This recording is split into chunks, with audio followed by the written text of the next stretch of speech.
bem, eu estava lembrando aqui de uma frase do professor Olavo. Eu não sei se vocês lembram, pena que eu não peguei o print da frase, mas é uma frase famosa dele, que ele diz o seguinte: vence quem dura mais. Então fica a pergunta, eu já vou colocar essa pergunta agora desde o início aqui na live. Vence quem dura mais. E eu pergunto para você, Alexandre de Moraes vai durar? Ó, eu tô durando,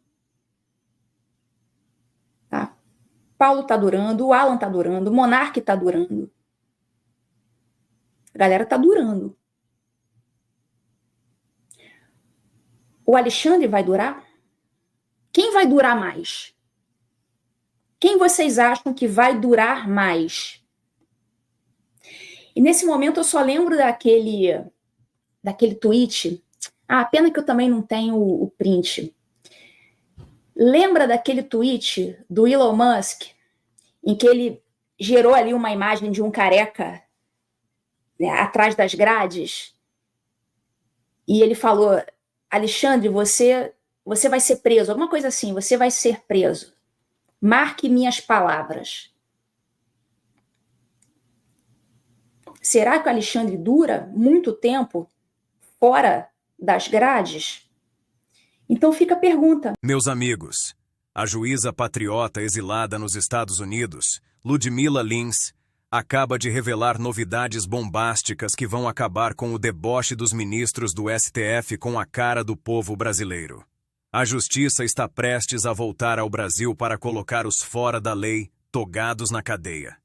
Para você entender melhor essa notícia, convido-o a assistir ao vídeo até o final. E peço, por gentileza, que deixe seu gostei ou não gostei, comente e compartilhe para fortalecer esse trabalho. Que foi, assim, uma semana energizante para todo mundo. Pelo menos para mim foi. E eu acho que para todo mundo, né? Eu vejo as eleições dos Estados Unidos, pelo menos essa que aconteceu agora, no dia 5, como sendo eleições muito mais importantes para o Brasil do que as eleições municipais que acabaram de acontecer.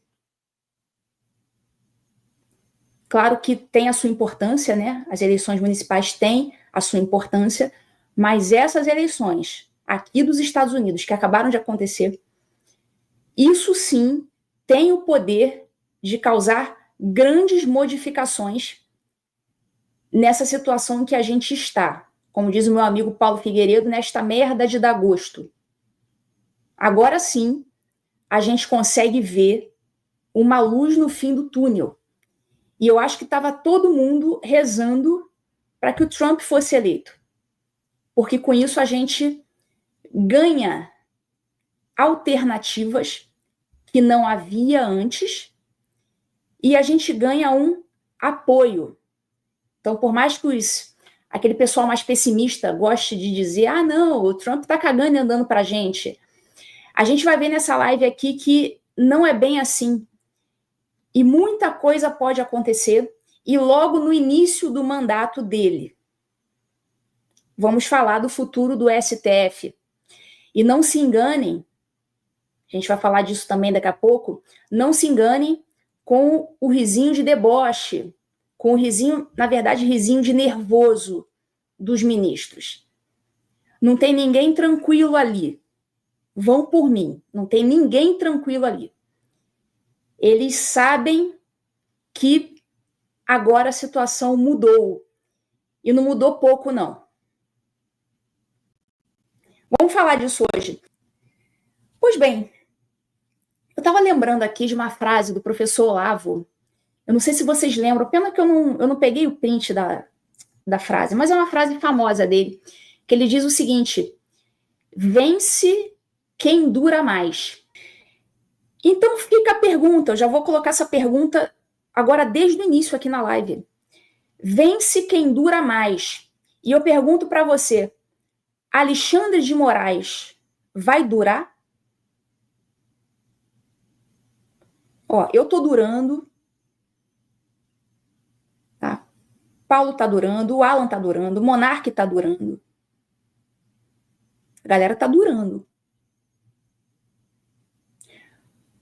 O Alexandre vai durar? Quem vai durar mais? Quem vocês acham que vai durar mais? E nesse momento eu só lembro daquele tweet. Ah, pena que eu também não tenho o print. Lembra daquele tweet do Elon Musk, em que ele gerou ali uma imagem de um careca, né, atrás das grades? E ele falou: Alexandre, você vai ser preso. Alguma coisa assim, você vai ser preso. Marque minhas palavras. Será que o Alexandre dura muito tempo fora das grades?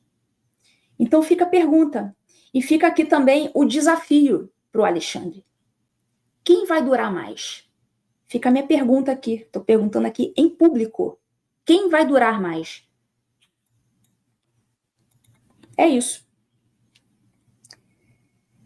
Então vamos lá, vamos falar das eleições. Vocês viram que não apenas o Trump ganhou as eleições, e ganhou de lavada. Não foi a eleição apertada, como disseram os especialistas. Não teve nada de apertado. Foi uma lavada, e uma lavada monumental. Então já começa por aí. Eles já sacaram que o dinheiro não comprou o resultado das eleições.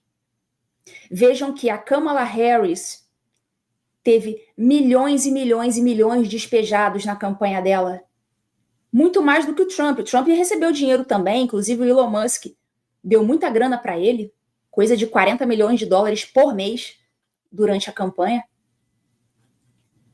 Mas a Kamala Harris tinha muito mais dinheiro despejado nela. Por isso, inclusive, que ela permaneceu sendo a candidata, porque se trocasse o candidato por outra pessoa, não ia poder aproveitar esse dinheiro.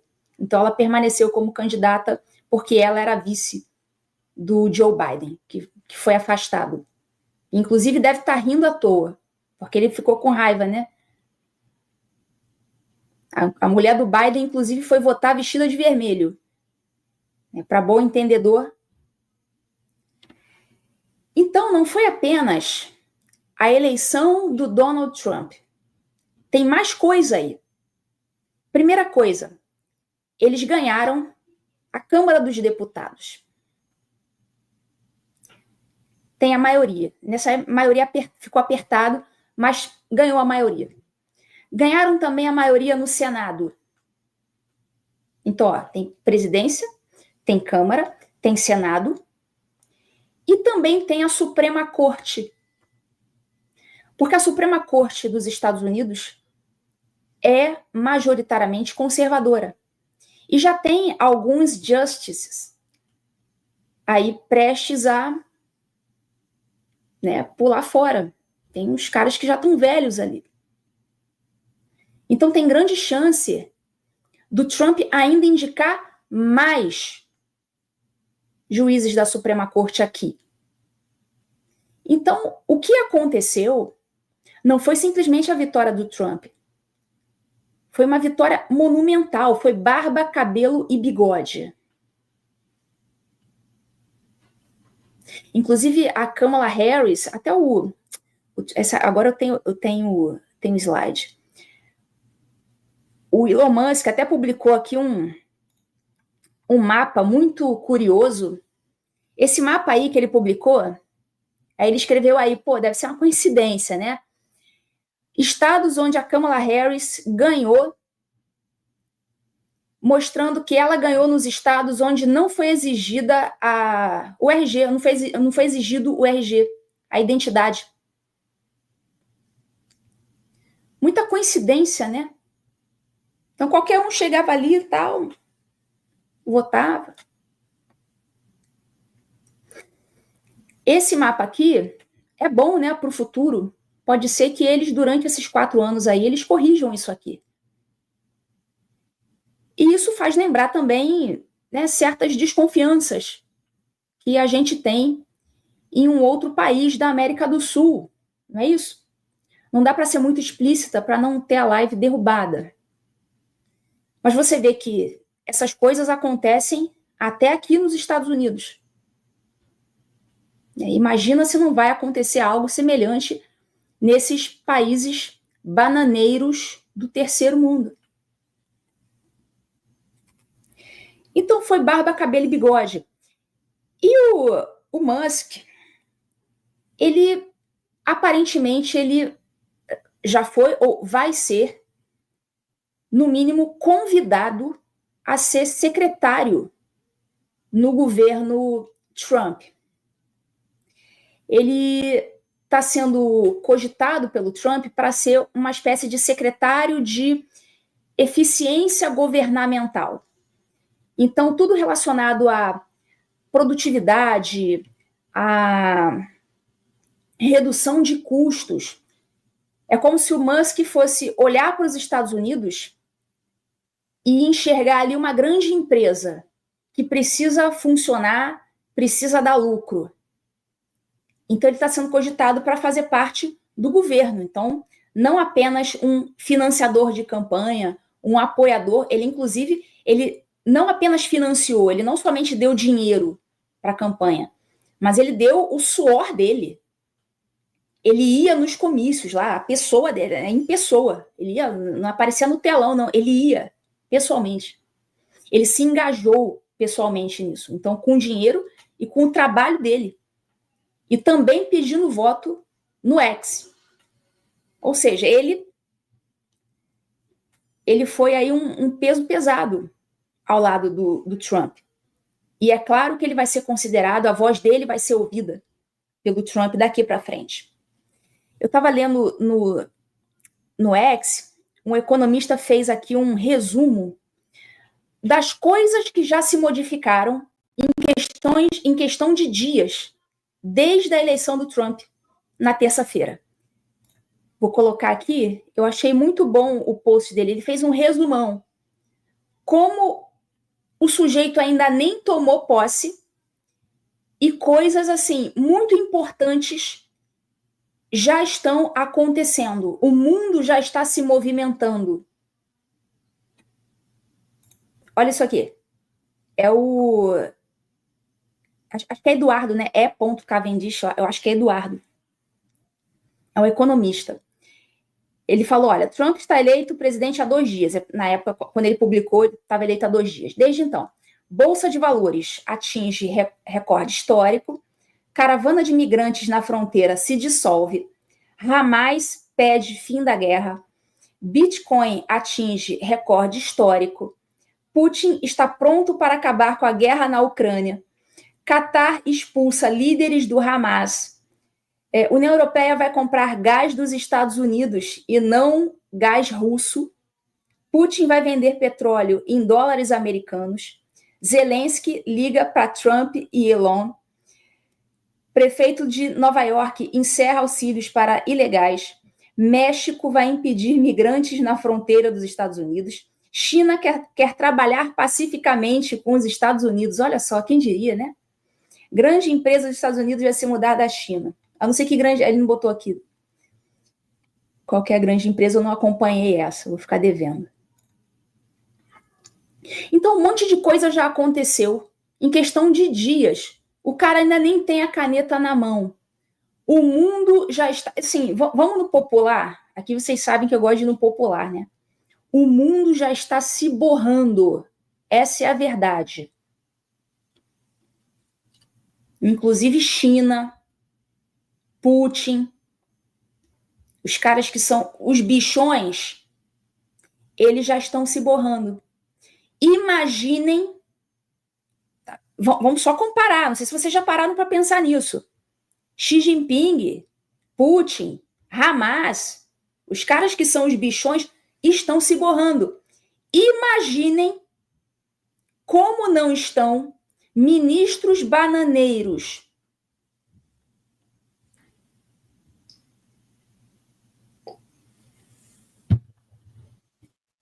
Vocês já pararam para pensar?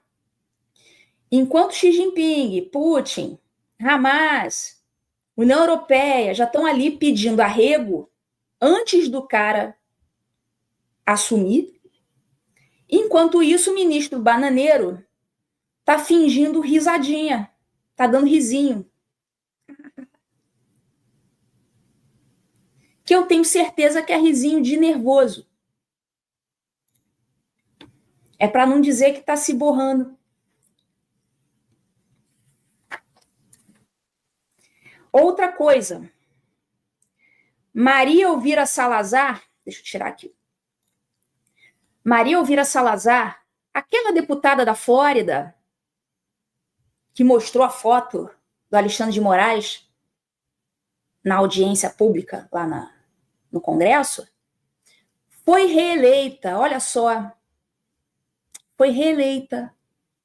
E a grande pauta da Maria Elvira Salazar é ajudar, colaborar com os povos que sofrem com ditaduras na América Latina. Está reeleita.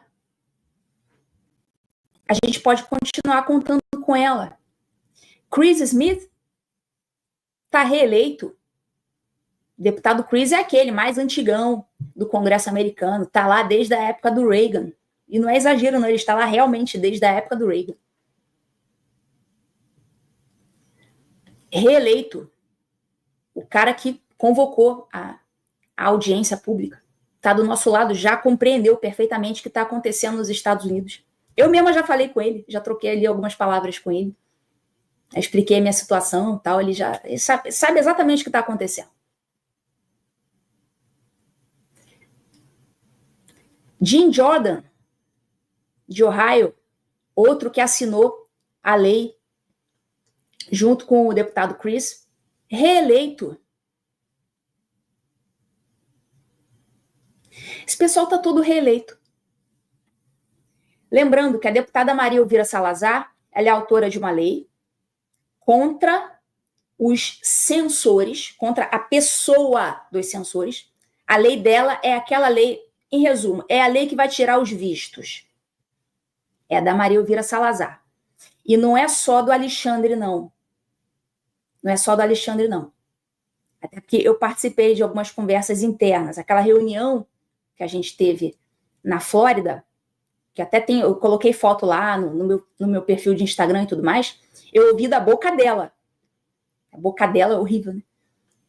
Mas eu ouvi a própria Maria Elvira Salazar falando que a intenção dela não é cortar o visto do Alexandre, é dos 11. É dos 11. Agora, existe uma maioria, tanto na Casa dos Representantes, que corresponde à nossa Câmara, quanto no Senado.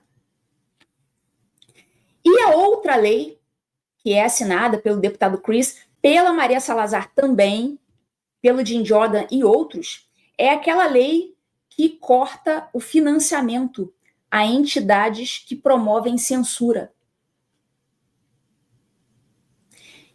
Então vai ter corte de financiamento e vai ter também sanções individuais aos censores. E eu queria passar um vídeo aqui para vocês. É um vídeo, eu até fiz um cortezinho e tal, mas o vídeo é tão bom e ele tá com legenda, ele é em inglês, mas ele tá eu consegui com legenda em português. Então tá tranquilo de assistir. É um vídeo de mais ou menos 5 minutos, que foi o discurso do Trump. Eu separei alguns trechos e vocês vão ver que o que ele está valorizando nesse momento, o que me parece que está sendo mais caro para ele entendeu a importância disso, é a questão do free speech, da liberdade de expressão, do discurso livre.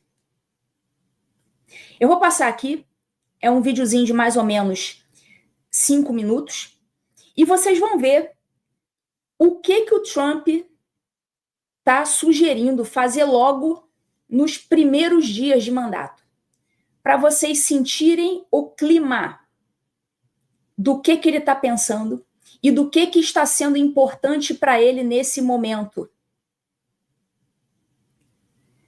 Aliás, neste exato momento, a gente está chegando aí a 10 mil pessoas aqui, 10 mil telas simultâneas aqui no TV Injustiça.